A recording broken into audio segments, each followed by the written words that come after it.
তুমি আমায় বইনা যাইও না মুর্শিদ মাওলানা আমি যে তোমার দিওয়ানা মারহাবা আল্লাহ আল্লাহ আল্লাহ আল্লাহ মুর্শিদ বাবা মাওলানা আমি তোমার দিওয়ানা মুর্শিদ বাবা মাওলানা আমি তোমার দিওয়ানা তুমি আমায় ছাইরা যাইও না বাবা মাওলানা আমি যে তোমার দিওয়ানা মারহাবা আল্লাহ আল্লাহ আল্লাহ আল্লাহ আল্লাহ আল্লাহ আল্লাহ আল্লাহ আল্লাহ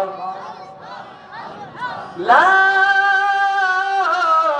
ইলাহা ইল্লাল্লাহ মুহাম্মাদুর রাসূলুল্লাহ সাল্লাল্লাহু তাআলা আলাইহি ওয়াসাল্লাম উচ্চ আওয়াজে বলে আল্লাহু আকবার। আমার নবী বলেন উম্মত দুনিয়ায় থাকতে মা বাবার খেদমত করবে। মাল মাইয়িত ফিল কবরি ইল্লা কাল গরিকিল মুতাগাওয়িস। মা বাবা যদি না থাকে রে, মারা যদি যায় রে উম্মত, আমার নবী বলে রে মারা যদি যায় তোমার মা বাবা, দুনিয়ায় থাকতে মা বাবার খেদমত করবা, মরে যদি যায় কবরে এসে গেলে মা বাবার জন্য বেশি বেশি দোয়া করবা। আল্লাহ নবী বলবেন মাল মাইয়িতু ফিল কবরি ইল্লা কাল গরিকিল মুতাগাওয়িস। তুমি যদি তোমার মা বাবার জন্য দোয়া করো, তোমার মা বাবা কবর থেকে দোয়াটা সাথে সাথে পেয়ে যাই। বলেন আল্লাহু আকবার। বন্ধুরা আমার, বাবাজিরা আমার, বন্ধু গো, মা বাবা যদি সন্তানকে যদি বদদুয়া করে রে, সাথে সাথে বদদুয়াটা লেগে যায়। এরে বন্ধু, একটা পাগল রাস্তা দিয়ে পাগলের মতো দৌড়ায়, মানুষরা জিগাই রে পাগল রে রাস্তা দিয়ে কেন দৌড়াও? পাগল শুধু হাউমাউ করে কান্দে, পাগল শুধু হাউমাউ করে কান্দে। গাউসে পাক আব্দুল কাদের জিলানী ওই পাগলকে ডাইকাই না বলে, পাগল রাস্তা দিয়ে কেন কাঁদো আর হাঁটো? রাত নাই দিন নাই রে, রাতে দিনে কেন কাঁদো? রাতে দিনে কেন শুধু কান্নাকাটি করো? পাগল দেখতে গাউসে পাক আমার বউ এবং আমার আম্মা একদিন ঝগড়া লাগছে। গাউসে পাক গো, আমি ঘরের মধ্যে গেলাম, আমার বউ দৌড়ায় কই স্বামী আমার, জানি স্বামী আমার গো, তোমার আম্মা আমারে গালি দিছে, তোমার আম্মা আমারে বকে দিছে গো।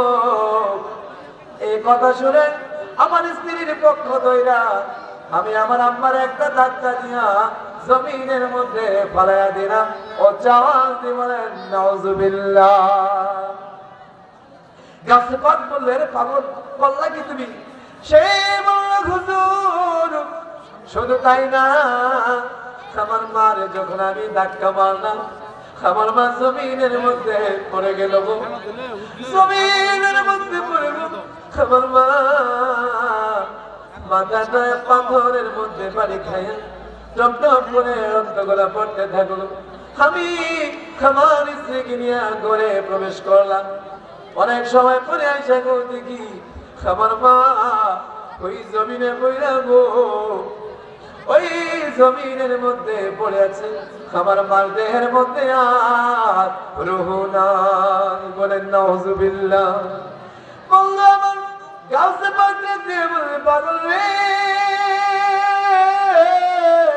কি করলি রে পাগল, এ পাগল কি করলি? যুবকটা কেন্দ্রে কেন্দ্রে কেউ হুজুর বর কথা শুনলাম, মারে আমি ধাক্কা মারছি, আমি জানি না, আমি বুঝি না আমার মা যে দুনিয়া থেকে চলে যাবে। হুজুর গো, আমার মনে হয় আল্লাহর জান্নাত আমার জন্য হারাম হয়ে গেছে। গাছে পাগল পাগল, মা এমন দরদি, মারে ধাক্কা মেরে তুমি মেরে ফেলেছো। গাউসে পাক বলে এরে যুবক, মা তোলো আল্লাহ রাব্বুল আলামিনের হুকুম, মার খেদমত করা ফরজ, আর মারে তুমি মেরে ফেলেছো। এই পাগল গাউসে পাকের কাছে কথা বলে একটা চিৎকার মেরে বলল, হুজুর আপনি বলেন আমার কি? গাউসে পাক কি বলল, যারা মা বাবাকে ধমক দেয়, মাকে যারা ধমক দেয় তাদের জন্য জান্নাত হারাম হয়ে যায়। তুমি তোমার মাকে হত্যা করেছো, তোমার জন্য তো জান্নাত থাকতে পারে না। বন্ধুরা আমার, যাদের মা আছে, যাদের বাবা আছে, গুসা করে রাগ করে মাকে ধমক দেওয়া যাবে না।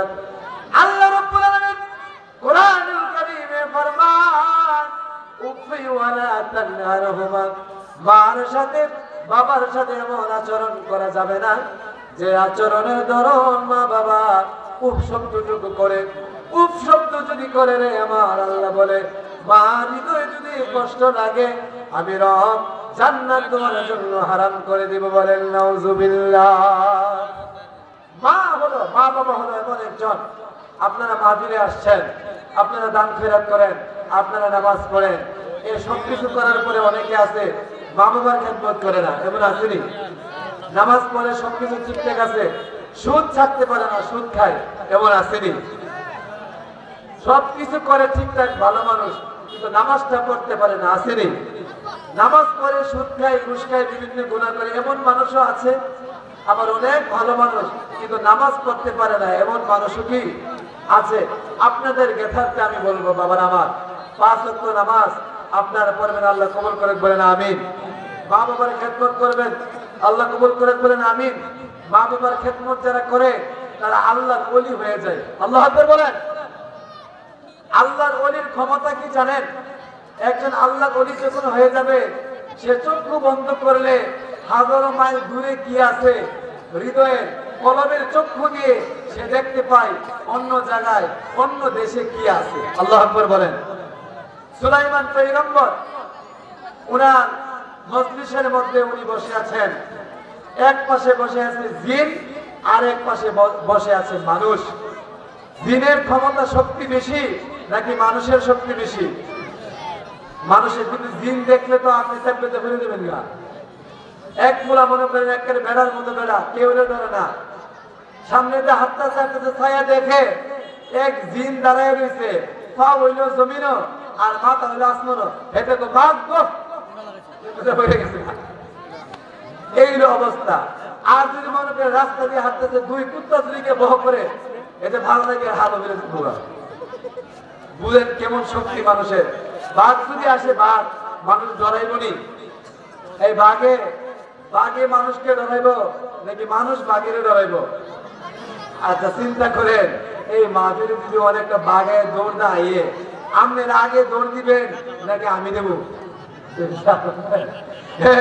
মনে করেন এই কোনাটা দিয়ে আইছে, এই কোনাটা আইলে আপনার দেখেন না, আমার বই চাই দিচ্ছেন, আমি বাঘ দিয়ে কিন্তু বাইক ফলে আপনারা পরে না দৌড় দিতেন যে হুজুর দৌড়ে কেড়ে পিছনে চাই দেখুন বাঘ করতেছে, আমরা দৌড় দিবেন কেমন দেবো?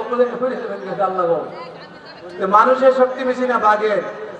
কিন্তু আল্লাহ বলে না, তুমি যদি ওই রকম হতে পারো আমার বন্ধু, তাহলে বাঘের কানো দিয়া মুস্তা দিয়া থাপড়া দিয়া বাঘের দাঁত দুধ চাইলে নিতে পারবে। আল্লাহ আকবার।